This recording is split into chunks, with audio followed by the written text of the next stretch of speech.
So the question that I have been asked is, what is your solution to the problems of these who are descendants of slaves born in America having dark skin?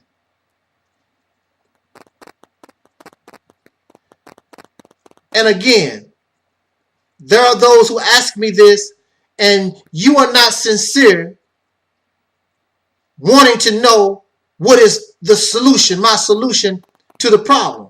The only thing you want to know or hear is just enough so you can say, that ain't gonna work. That ain't gonna work. How do you know it's not gonna work and you have not tried it? How do you know if that tastes salty and you have not tried it? How do you know that's sweet if you have not tasted it?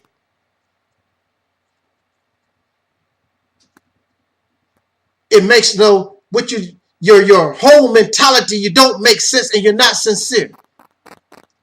But what clearly is a reality is that what you love and what you have become obsessed with, we know that is not working. And I know that it's not working.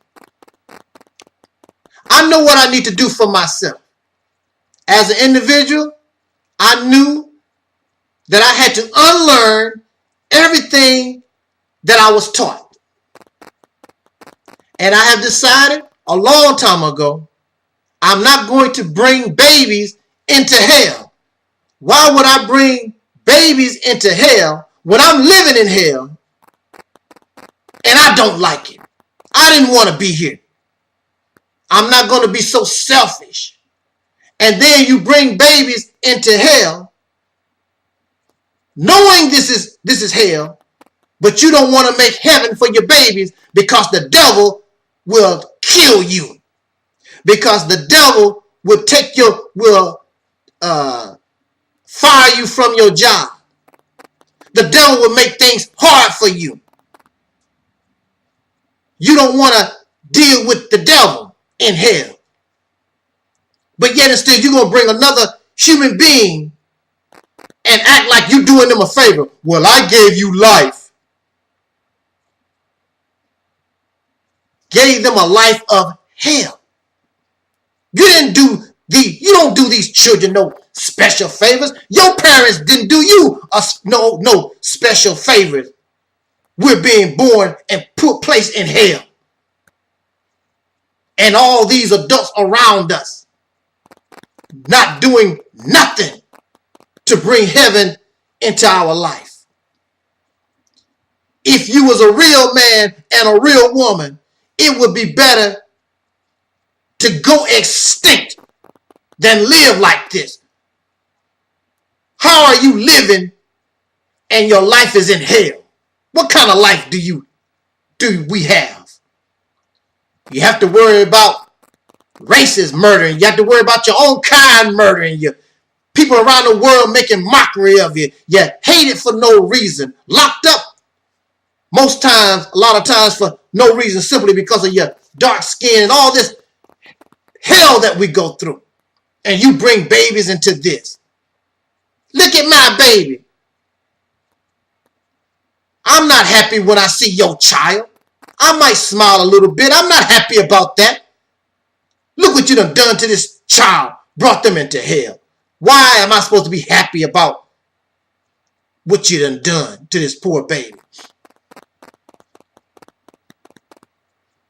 What is my solution to the problems of the so-called Negro in America?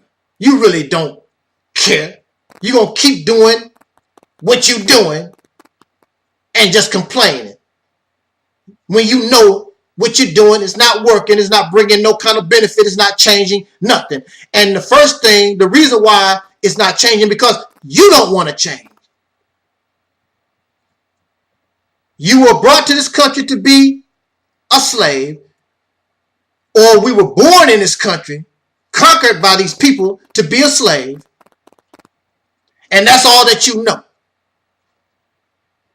And actually you're satisfied and you're comfortable being a slave, being a nigger. Matter of fact, a lot of y'all call yourself nigger with pride. What's up, nigger? You call yourself a dog with pride. That's all that you are. The first step is you must want to change yourself. Because if you change yourself, your environment has no choice but to change, because you're not the same person no more. You have to unlearn everything that you think that you knew. Not only that which made us a European, a dark-skinned person, having a European mind, everything that the racists told us, we have to unlearn it, re-examine it. But everything so-called pro-black, Afrocentric, those things must be re-examined. You must unlearn everything and start from scratch, because clearly it is not working. All this stuff in your brain is like a pipe with a clog in it. The water can't come through like it's supposed to, because you got something that's clogging up the pipe. That's why you're not creative. That's why you don't know how to deal with an enemy. Because your enemy is not as powerful as you think. Everything on this planet has strengths and it has weaknesses. The only thing you have to do is exploit your enemy's weakness. You don't have to be stronger. In martial arts, there you are taught in a manner, no matter how strong your opponent is, you can take advantage of your opponent's strength, although you are physically weaker, smaller than your opponent. And the same can be done with races. But your fear, your inability to think, because your mind not liberated yet, your head is clogged up. That's why you don't understand many of the things that I say and present to us. You can't comprehend it because your mind is clogged up. So the Reality's temple on earth represents 1000% liberation of the mind. You have to unclog your brain. You have to clear out the cobwebs. You have to start all over new. You have to put some Drano down in there so that it can get that clog out your mind. But y'all infatuated with all this fantasy and fictional stuff that we have been taught and indoctrinated with going back to the past. This is not the past. This is the present. And you have a future that you are responsible for. So if that future is bad, you caused it. We caused it. If that future is good, we caused that too. What kind of future would a brain that's clogged up, what type of future will that brain produce? We're living in a future right now. Look what it has produced. Are you happy? No. Do you complain? Yes. Are you satisfied? No. But the thinking of the past produced where we are right now.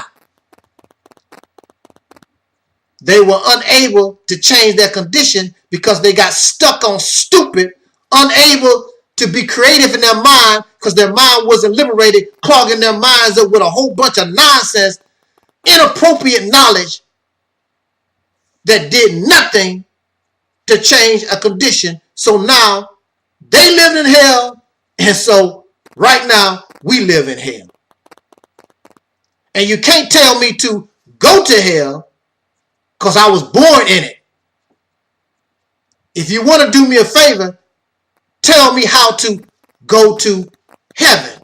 I know about hell. We know about hell. The so-called Negro, the descendants of slaves born in America, having dark skin, we've known hell and have only known hell going on 500 years. Show me.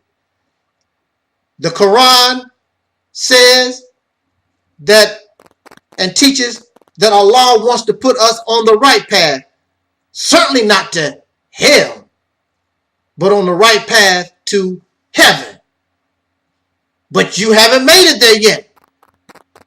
How How many of y'all can quote the Quran back and forth, the Bible back and forth? Talk about the hereafter and heaven and all. Why haven't you made it there yet? You should ask yourself the question. Clearly, you are not on the right path. You must gain appropriate knowledge in the appropriate time. This is the appropriate time, but now you just need appropriate knowledge and your Quran and Jesus and Muhammad and the Israelites and your body flying through into the skies and all that stuff must not be appropriate knowledge, so that it's the proper key to open the door to the heaven that you and we deserve. What is the solution? I'm telling you the solution. The first step is to liberate your mind. You must liberate your mind and open your brain to different thoughts. You must open up your brain and allow it to work. That's what your brain is for. Any problem that arises, your brain can solve it for you unless you have shut it down. And many of you have shut your brain down because you believe in this and you believe in that. And since you know already, the brain says, there's no reason for me to think anymore. Because you know everything already. So since you know everything already, why should I think? And that's your problem, black man and woman. You can't think. Unable to think. So since you cannot think, you cannot comprehend what common sense is. You can't comprehend what logic is. You can't comprehend what critical thinking is. You can't comprehend what reason is. You can't analyze nothing because you know everything already. You done shut your brain down. So this is the world. This is the environment that you created. We as a people and we as individuals. And you complain. You created this. And you handed the same type of thinking to your babies. So even as a child, you shut the child's brain down before the baby can even learn how to think good. You shut the child's brain down. So you have a community of zombies and robots. A community of people that will just go wherever the wind blows. Will follow whatever smells good. Everything that smells good ain't good for you. There are some plants that offer things that smell good to insects. Fluids that taste good to insects. And when the insects are attracted to the smell, attracted to the sweet and perfumey fluid, they get trapped. And they die. And they become a meal for that which produced the smell and the fluid. And this is where you find yourself because you're unable to discern real from that which is delusional or an illusion, that which is a facade. What is my solution? My solution, the first step is you have to think for yourself. You have to unlearn all the things that you think that you knew. If you don't do that, you don't have a chance in hell to get out of hell. That's just the bottom line. There are those who offer these solutions and that y'all follow.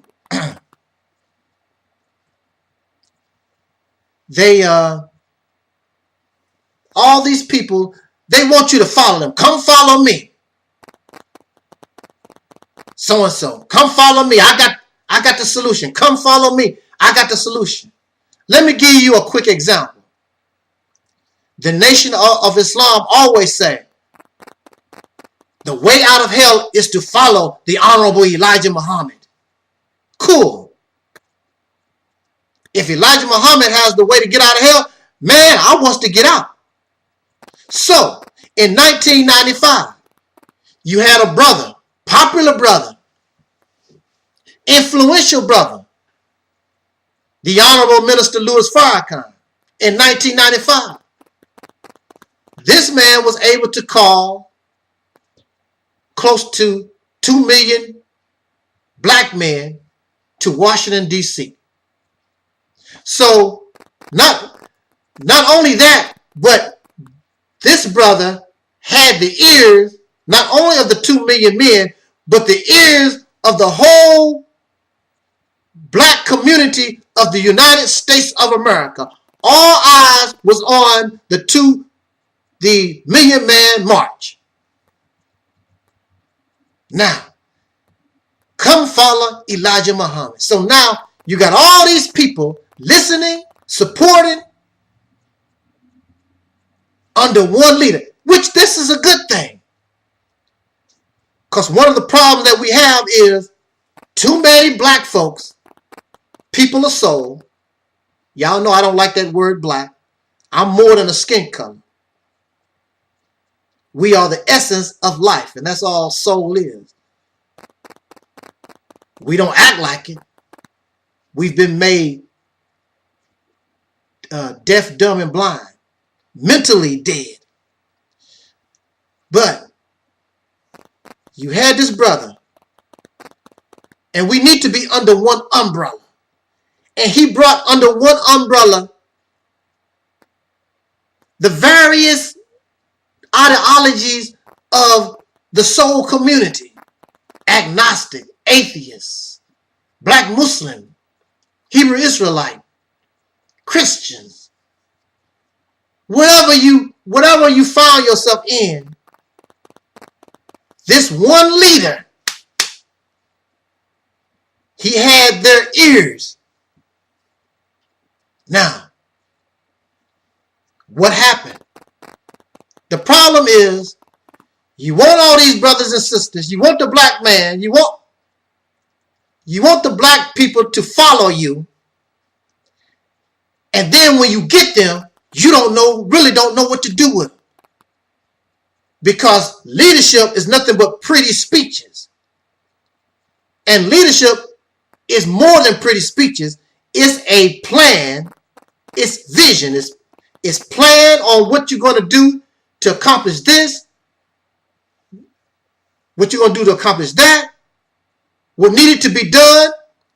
You did not need to atone for anything, because we have been made insane. When you are insane, you are not responsible for your actions. However, if we were in our right state of mind, yes, we need to atone, because we knew better, but we didn't know better. We were slaves. We didn't know no better. We're just now learning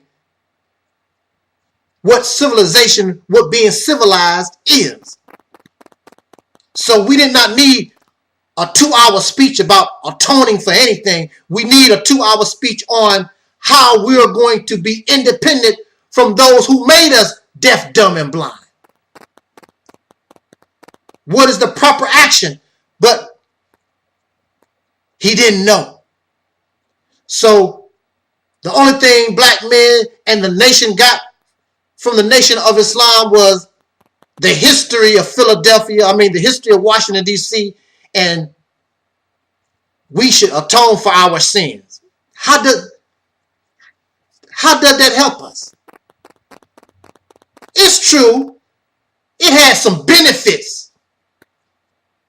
Many things have benefits, but overall, it did nothing for the masses of the people who was waiting and was glad and thought for sure we on our way.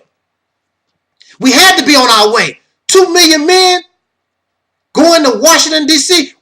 This is it. This was the break we was looking for. Louis Farrakhan did not